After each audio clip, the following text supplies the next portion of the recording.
அறிவே மனம் உங்கள் உளவியல் சகோதரி எம்எஸ்கே பிரியா.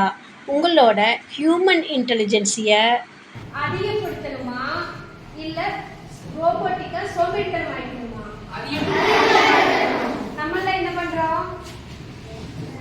ரோபோட்டிக்கா வாழ்ந்துருக்கோமா இல்லையா? வாழ்றோமா இல்லையா? அப்போ ஹியூமன் இன்டெலிஜென்ஸியை எப்படி அதிகப்படுத்திக்கலாம் தெரியுமா? அப்போ நம்ம எல்லாத்துக்கும் மனசு இருக்கா? எங்க இருக்கு? காட்டு பக்கத்துலன்னு சொல்றோம். அந்த மனசு சொல்றதுதானே செய்யறோம். அந்த மனசுல எப்படி பதிவாகுது? அறிவு. கரெக்டா? அந்த அறிவு எப்படி பதிவாகுது?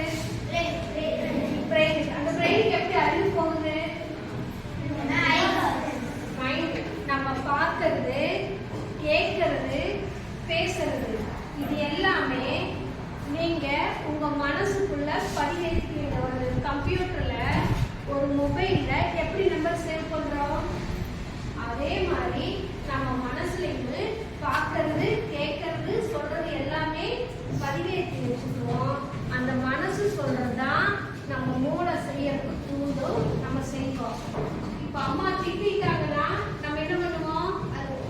அழுவோம், உண்ணாவிரதம் இருப்போம், தூங்காம அழுதுகிட்டு இருப்போம், பிடிவாதம் பிடிப்போம். இது மனசுல பதிவாயிருக்கு. இதை மாத்திக்கிறது நல்லதா இல்ல இப்படியே இருந்தா நல்லதா?